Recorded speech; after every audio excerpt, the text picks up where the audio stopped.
estamos aquí con el compañero, camarada Sigfrido Reyes, desde México. ¿Cómo estás, Sigfrido? Muy bien, aquí saludándote y saludando también a todos los que están escuchando la señal de Radio Farabundo Martí Internacional. Bueno, gracias, cada vez Sigfrido. cobra más presencia y más audiencia. Sí, gracias, Sigfrido. Estamos haciendo los esfuerzos. Déjame decirte de que me cayó una llamada de un compañero de Nueva York y él nos está ayudando bastante a la distribución y a hacer nuevos enlaces. Dicho sea de paso, me dijo, sería bueno que entrevistaras a Sigfrido. Pero si tenemos una sección ahí con Sigfrido todos los viernes, pues me lo saludás, me dice. Así que te mandaron saludos desde Nueva York, Sigfrido.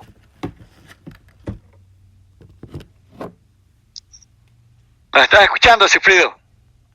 Sí, escucho. Muchas gracias. Y okay. Saludos también hasta New York. Sí. Bueno, quisiera pues iniciar con una pequeña nota que me parece a mí que es importante, que dice que es de Mauricio Funes. Dice: lo he intentado varias veces, pero no encuentro los 140 países de América Latina que menciona la sección de prensa de SB, y que dice que un estudio realizado en todos esos países determinó que El Salvador es el que mejor ha manejado la pandemia. Así que esa es una pequeña nota de la cual Bukele, como siempre, dándosela de dirigente de primer mundo, dice que ha sido El Salvador y su gobierno el que mejor ha manejado la pandemia en América Latina. ¿Cómo la ves, Sigfrido?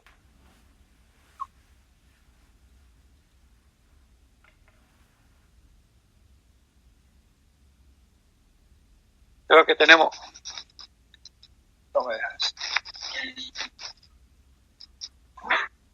Hola. Sí, ¿me escuchaste? Sí, se cortó cuando mencionabas algo sobre una nota de la... Sí, de la pandemia. Es que Bukele dice que él ha sido catalogado, su gobierno, como el que mejor ha manejado la pandemia en América Latina. Entonces, Funes le responde que él ha revisado 140 países y que no encuentra ese estudio. Entonces, de 140 países que él ha revisado, ahí no aparece El Salvador. Pero Bukele siempre se la da de primer mundo, de presidente de primer mundo. Adelante. Bueno, yo creo que eso es lo que se puede esperar de un personaje que está acostumbrado a mentir, a manipular. Recuerdo que es relevante ser presidente de un país. Él no estaba interesado en eso. Y después vimos con qué furia se lanzó para lograr ese objetivo. Y ahora pues tiene todo un equipo propagandístico a su alrededor, que tiene como propósito estar lanzando falsas, que buscan elevar su figura, elevar su protagonismo, cuando en el concierto internacional estamos claros que Bukele es ahora visto más bien como él diría en sus propias palabras, un loser. Perdió su padrino Trump, perdió de manera, diría yo, patética, y más bien Bukele en el mundo se está viendo como un tipo con pretensiones dictatoriales, un tipo involucrado y que ahora pues necesita de todas esas circunstancias en las que ha caído en los últimos meses, Creo que su credibilidad en términos internacionales está muy por el suelo, y entonces buscan con ese tipo de noticias falsas como darle aliento a sus fanáticos para que crean que todavía en el mundo que él le tiene algún tipo de respeto, algún tipo de admiración, lo cual pues es algo totalmente alejado de la realidad. El Salvador es un país que ha estado golpeado seriamente por esta pandemia del coronavirus. Es el país que más va a caer en su economía al terminar el año. Es un país donde la forma de enfrentar la pandemia por parte del régimen ha sido una mezcla de corrupción, represión, demagogia, y por lo tanto suena más que ridículo que su aparato de propaganda lo esté queriendo proyectar como el presidente o el gobierno que ahora han manejado estas circunstancias difíciles de la pandemia. Creo que está a la vista todo lo que significa la gestión de la pandemia por parte de Bukele, todo lo sucio y oscuro que hay en medio de eso. Creo que el país todavía recuerda esos días donde la gente se le amenazaba para que no se saliera de sus casas, se le reprimía. Recordemos esas escenas donde se golpeaba a la gente, se le encarcelaba, se le metía en los centros de contagio. En fin, días muy tristes para nuestro país y que nada tienen que ver con un manejo científico, un manejo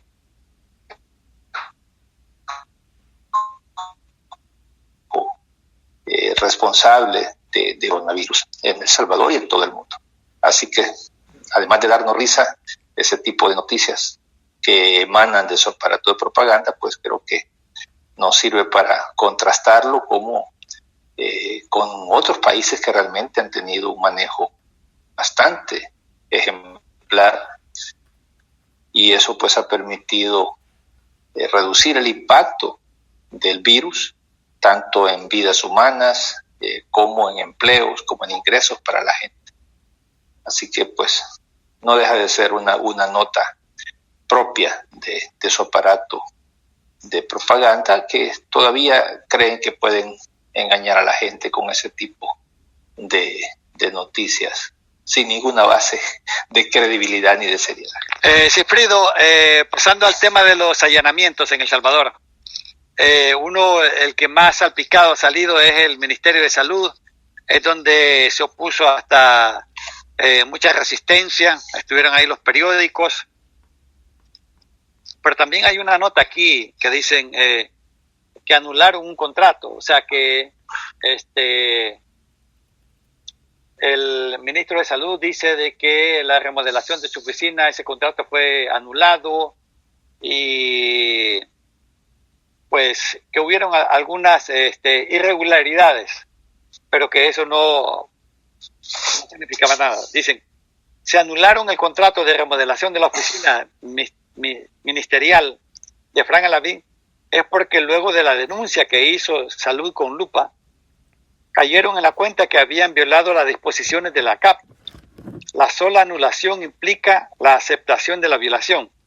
Aquí hay quiero leerte también el de la compañera diputada Belloso, que es más específico, en la cual dice, esos errores de forma, porque así lo llama el ministro, que fueron errores de forma, han dado paso a tanta ilegalidad, corrupción, que nada justifica hasta las compras de urgencia.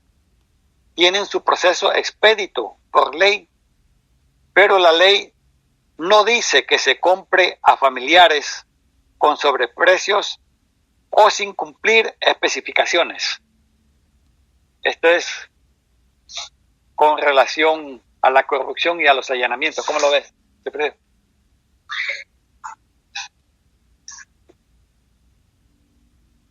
Adelante, Cifrido.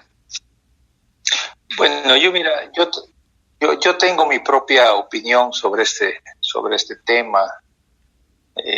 Yo creo que todo se trata de un show político montado por el fiscal de común acuerdo con Bukele.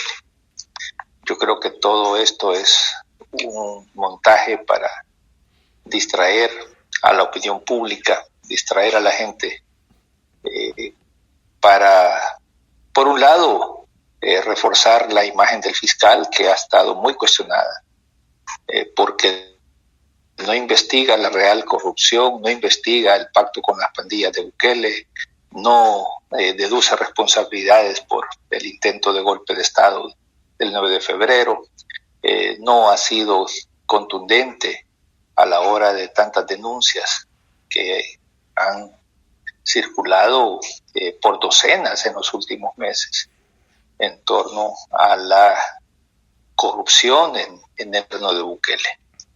Y por otro lado, Bukele también necesita oxigenarse, dado que ha recibido golpes muy severos, particularmente la derrota de Trump, que creo que lo ha afectado mucho, porque él confiaba en que su régimen de corte fascistoide iba a tener siempre la protección de ese padrino.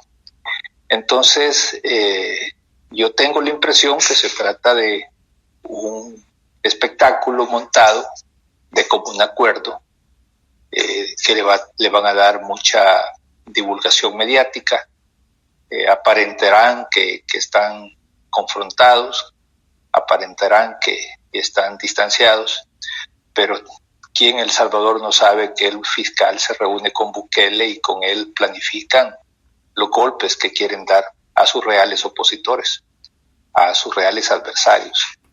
Y así han estado trabajando desde hace ya más de un año. Prácticamente el fiscal, yo lo considero como una persona subordinada a Casa Presidencial. Y ambos, Bukele y el fiscal, subordinados al patrón que tienen en Santa Elena. Así están las cosas en El Salvador. De tal forma que yo no pensaría que todo este simulacro de investigación va a llegar a nada. Más bien, creo que lo que buscan es que al final Bukele y su equipo, sus acompañantes, pues salgan con la cara lavada a partir de que el fiscal hizo esas pseudo investigaciones y proclamar que no ha pasado nada, que todo está bien, que todo se ha hecho de manera limpia, honesta. Pudiera ser que en un caso extremo sacrifiquen a alguno de los miembros del gobierno.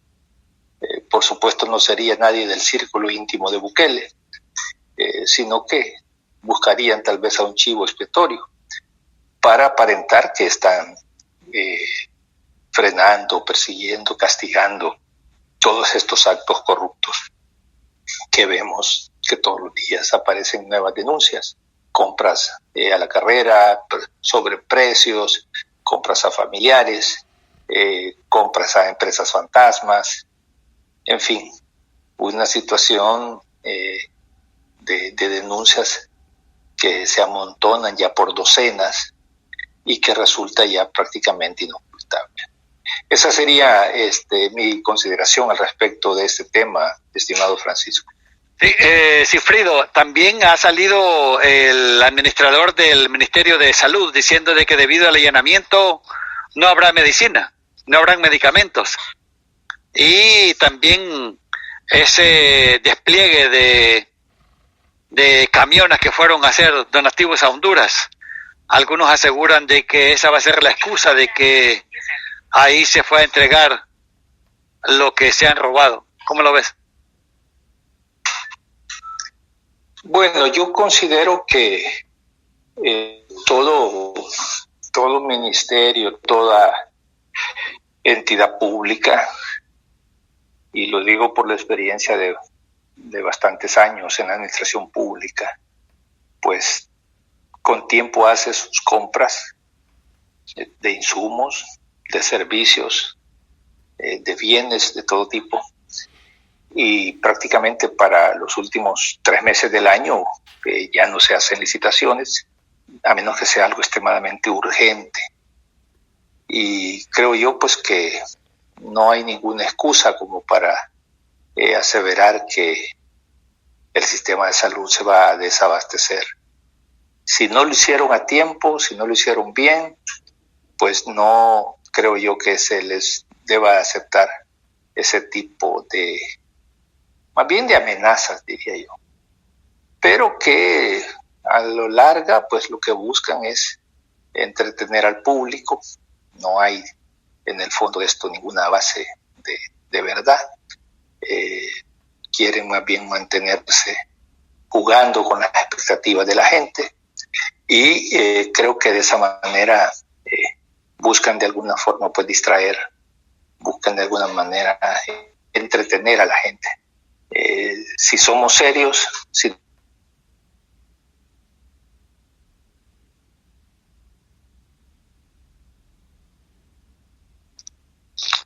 se ha congelado momentáneamente la imagen. Estamos aquí a la espera de que se reactive la señal. Sigfrido.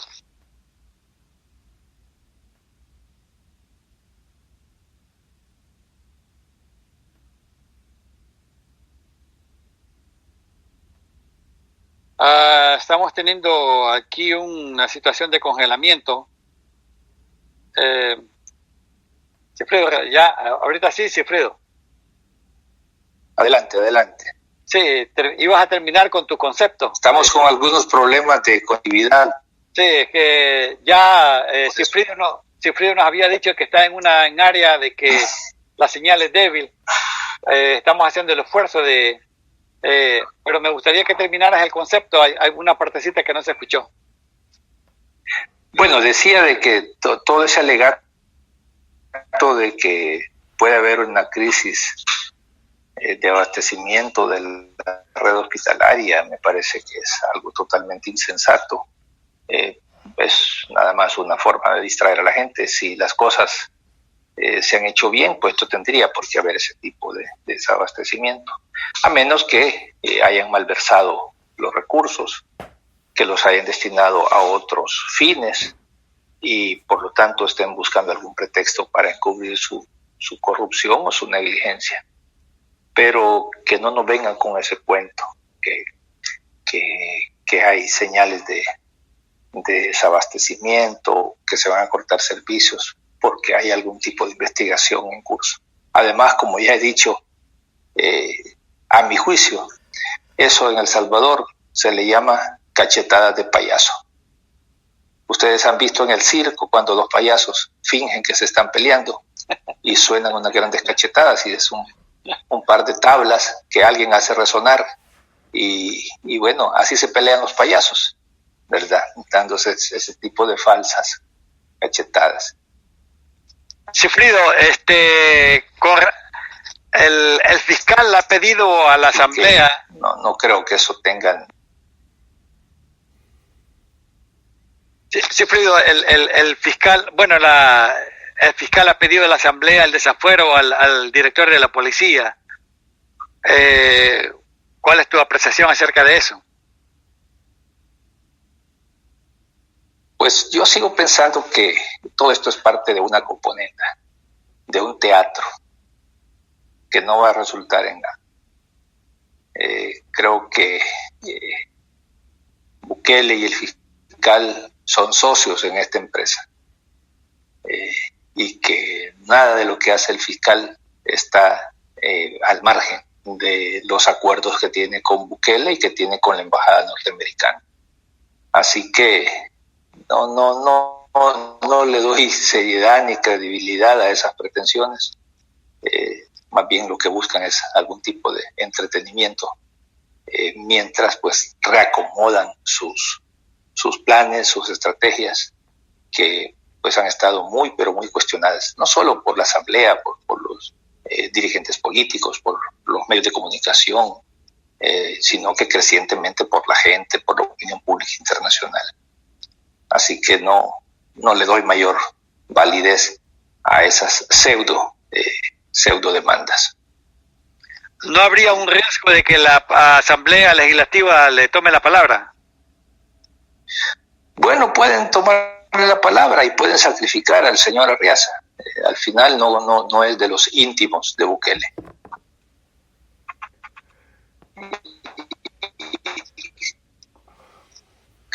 Creo que una estrategia él puede ser sacrificable para un orden de la Asamblea. Y pues por ello debe responder. Pero de ahí pensar de manera equivocada que el fiscal general quiere combatir ese tipo de impunidad, creo que estamos muy lejos. Muy lejos de lo que en realidad está sucediendo. Ok, gracias por las aclaraciones, Sigfrido. Ahora pasemos a un tema que pues algunos dicen que es la luz del mundo, algunos aseguran que hay mucho que aprender en eso, la situación en Bolivia. ¿Tenés algunos conceptos, algo que quieras compartir acerca de esa situación? Adelante. Pues yo creo que esta semana Bolivia ha marcado buena parte de la agenda internacional. El domingo asumió el presidente Luis Arce con su vicepresidente David Choquehuanca, un hombre muy respetado también, particularmente por su origen indígena, pero muy respetado por toda su capacidad y su sabiduría. Y Luis Arce, pues también un hombre en la economía. Se puede tener una economía robusta y también apoyar a los más rezagados, a los más necesitados. Eso es lo que hizo Bolivia en los últimos 14 años. Crecer distribuyendo, sacando a millones de gente de la pobreza, fortaleciendo una economía que estaba prácticamente privatizada, recuperaron sus recursos naturales, emprendieron la modernización de Bolivia e incluso la industrialización de esos recursos, particularmente del litio. Ese es el primer punto. El segundo punto es el retorno de Evo Morales. Evo Morales hace un año justamente estaba prácticamente llegando a México, donde se le acogió como un perseguido político. Prácticamente México le salvó la vida, enviando un avión a rescatarlo, cuando había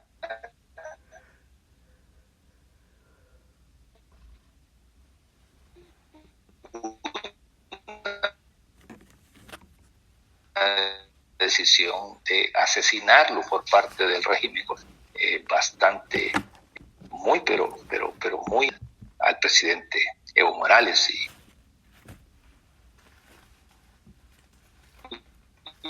y a su vicepresidente. Digo, un año, cuando la aventura golpista termina, y termina de la manera más rotunda y más evidente, una derrota de proporciones gigantescas, que demostró, por un lado, que nunca hubo ningún fraude y que, por otro lado, también el proyecto que encabeza Evo es un proyecto que tiene un amplio respaldo en el pueblo de Bolivia. Eso es lo que se evidenció el 18 de octubre pasado. Evo ha regresado y, como él lo dijo antes de partir, regresaremos y seremos millones.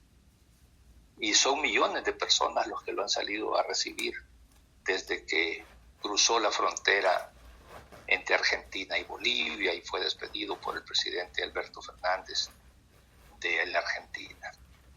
Ahora pues los compañeros en Bolivia, los compañeros del MAS, pues enfrentan un gran reto, el de recuperar esa economía que venía caminando con pasos muy robustos, recuperar la devastación que en un año generaron los golpistas. A ellos pues hay que sumarle el reto de enfrentar la pandemia del coronavirus, que pues el gobierno golpista, como prácticamente todos los gobiernos fascistas de la región, incluyendo a Bukele, pues han mostrado su incapacidad incapacidad y su poca tasas. Entonces eso lo tiene muy, pero muy presente el nuevo gobierno boliviano. Y también, como los mismos compañeros bolivianos están analizando, pues necesitan sacar las lecciones que hay que sacar de la experiencia, tanto de los años que gobernaron como de los meses en que estuvo el fascismo en el gobierno.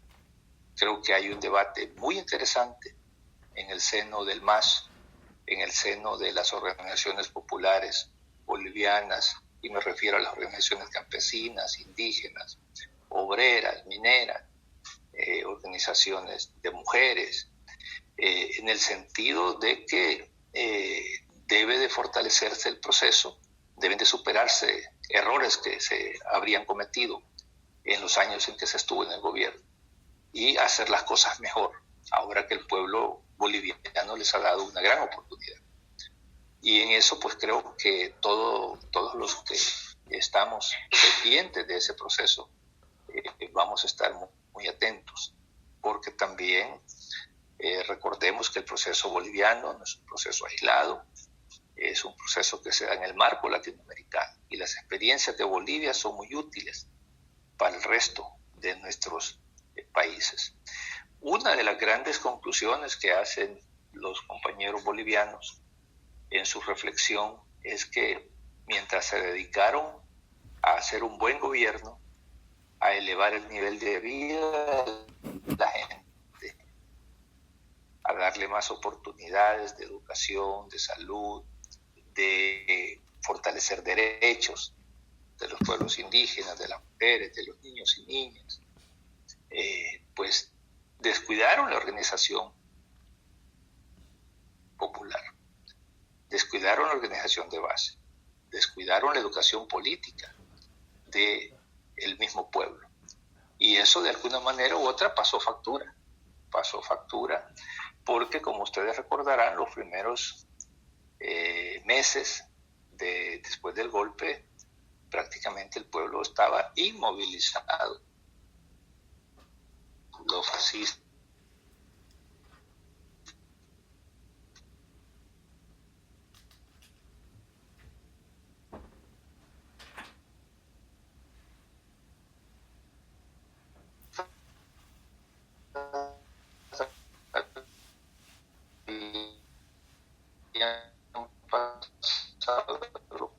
Estamos teniendo aquí algunos problemitas con la señal, pero aquí viene ya Sigfrido de nuevo.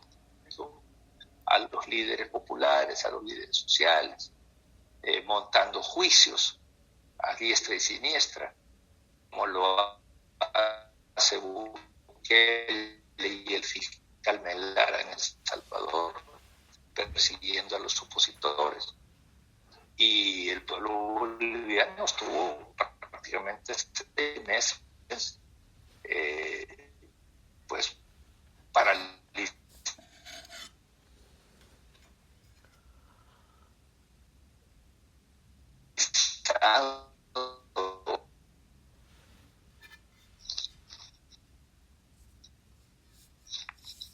Seguimos con algunas pequeñas fallas aquí del audio y de la transmisión con Sigfrido, pero ya retomó, creo. Todavía estamos ahí.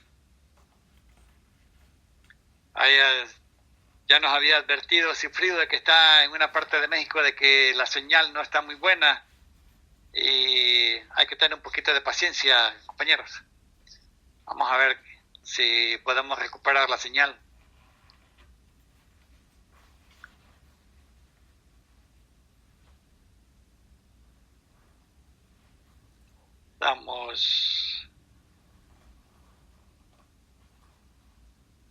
Creo que se está recuperando la señal. Sigfrido, ¿me escuchás? Sigfrido.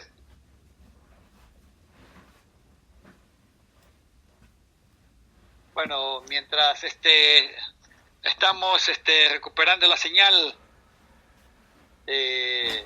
Sigfrido,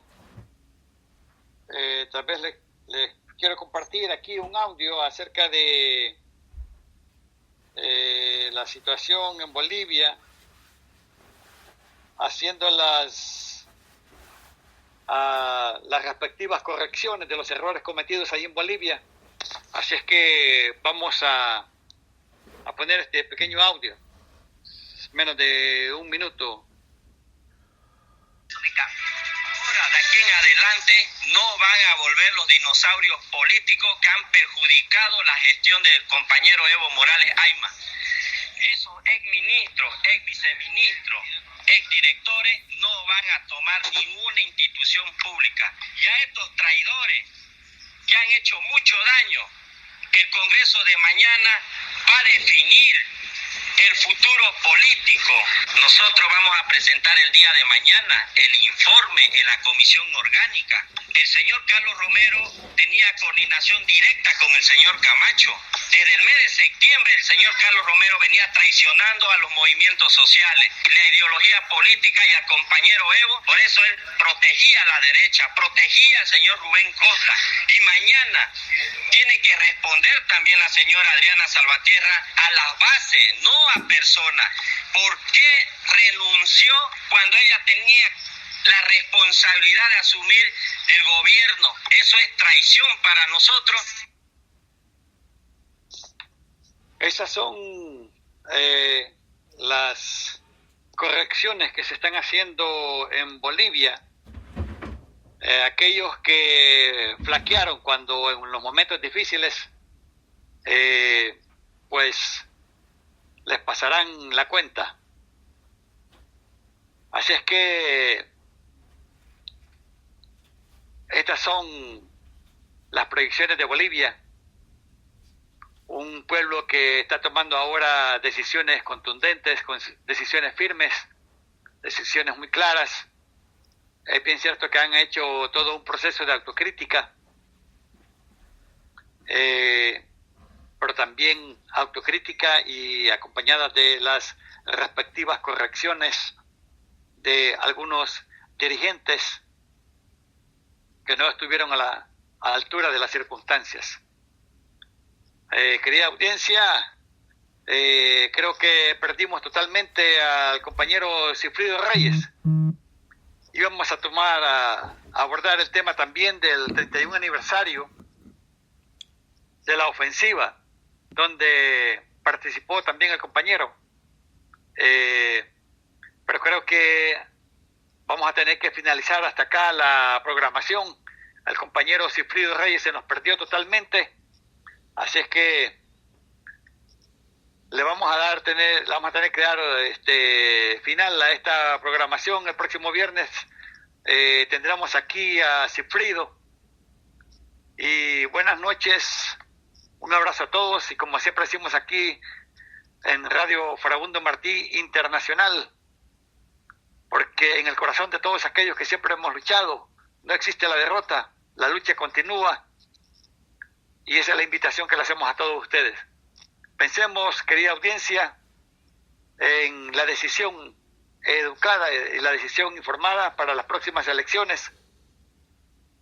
No le entreguemos el voto al partido equivocado, debemos de entregarle el voto a este partido histórico, a este partido heroico, este partido conformado con gente del pueblo, de los más humildes. Debemos de votar por el FMLN en las próximas elecciones, tener la mayor cantidad de diputados. Aquí tenemos a Sigfrido, lo hemos recuperado. Ya estábamos a punto de... Sigfrido, estamos a punto de despedirnos. ¿Nos estás escuchando?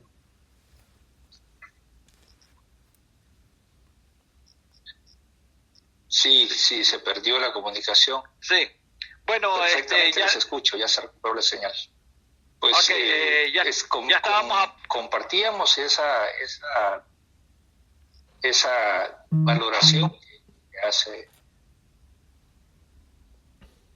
se hace en Bolivia respecto a la experiencia que han vivido.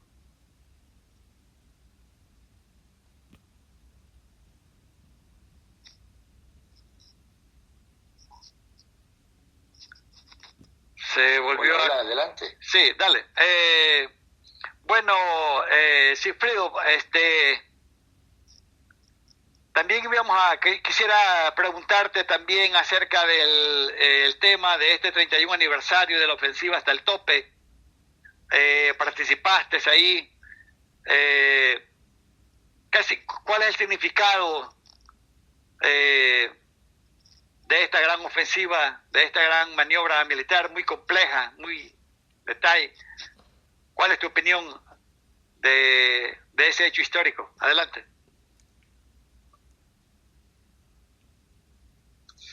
Pues este 11 de noviembre hemos conmemorado ese gran evento en la historia de nuestra lucha y en la historia del país. Creo que fue un esfuerzo sobrehumano en un momento decisivo dentro de la lucha del FMLN contra el régimen. En ese momento encabezado por Arena, que se negaba de manera rotunda a buscar una salida dialogada al conflicto. Cuando llegó Arena en el año 89 al gobierno, llegaron acusando a la democracia cristiana de no querer ganar la guerra, de mantener una postura que prácticamente inmovilizaba a las Fuerzas Armadas. Eso era algo totalmente falso.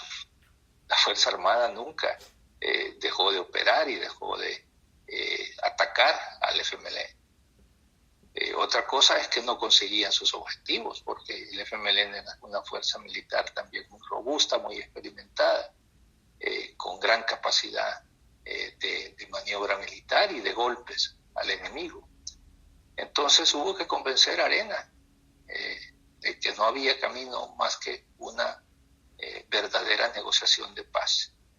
El 11 de noviembre se lanza esa gran ofensiva en todo el país y pues creo que los resultados se vieron a los meses cuando se inicia el proceso de negociaciones de paz en Ginebra, un 4 de abril de 1990. Creo que la ofensiva marcó un hito dentro del conflicto, dentro de la lucha revolucionaria. Fueron jornadas de mucho sacrificio, fueron jornadas de mucha entrega de los compañeros y compañeras. Algunos pues pasamos momentos también muy complicados en la cárcel, porque algunos también nos capturó el enemigo en los preparativos inminentes de la ofensiva. Pero afortunadamente pues salimos vivos de esa experiencia. Cientos de compañeros dieron su vida en esas jornadas del 11 de noviembre en adelante. Y pues creo que en estas circunstancias hay que recordarlos, hay que tener presente su ejemplo, su legado de lucha, porque sin su heroísmo, sin su sacrificio, los logros que se tuvieron después no habrían sido posibles. Así que tenemos que tener presente a esos luchadores y luchadoras que no escatimaron ni su vida para que esa lucha diera un fruto. Y pues al final ese fruto lo vio el país, ¿verdad?, con la firma de los acuerdos de paz, cuando se logró finalmente desmontar la vieja dictadura militar, que hoy, con el retorno de la derecha de carácter neofascista, pues busca de nuevo sacar cabeza, militarizando el país, desconociendo el rol de las Fuerzas Armadas, sometiendo a las Fuerzas Armadas prácticamente al capricho y a los abusos de un déspota que cree que puede gobernar al país a su antojo. Hoy hubo una declaración muy interesante que vi hace poco de un alto jefe militar norteamericano, que en el marco de esta crisis que está viviendo Estados Unidos, esta crisis postelectoral, dijo de manera muy clara que las Fuerzas Armadas de los Estados Unidos no le han prestado juramento a ninguna persona, a ninguna religión, a ningún grupo, y que ellos solamente le han prestado juramento de obediencia a la Constitución de ese país. Pues es muy interesante que eso se esté dando en momentos en que en El Salvador a las Fuerzas Armadas y a la policía, la ponen a jurar lealtad a un personaje que está de paso, que dentro de poco pues ya no estará en la silla donde ahora se sienta. Y eso pues debe ser un elemento que nos debe de hacer reflexionar de cómo en cuestión de menos de 2 años a las Fuerzas Armadas y a las Fuerzas de Seguridad se les ha hecho retroceder décadas, casi a los niveles de lo que fueron esas Fuerzas Armadas que fueron derrotadas en términos políticos, en términos morales y también en términos militares en esa ofensiva del año 89. Sigfrido, ¿qué significó Guazapa en esa gran ofensiva? Bueno, Guazapa era el teatro de operaciones más cercano a la capital, donde se concentró una buena cantidad de combatientes en las semanas previas a la ofensiva. Y desde Guazapa salieron columnas de centenares de compañeras y compañeros que se dirigieron a San Martín.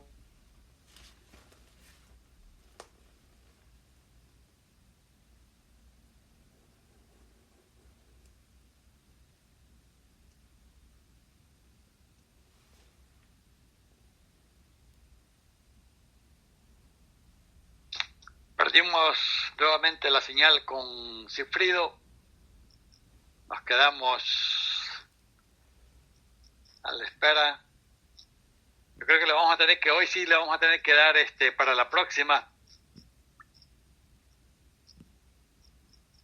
Se perdió la señal. Bueno, querida audiencia, buenas noches a todos y un abrazo. Hasta aquí llegamos y vamos a retomar.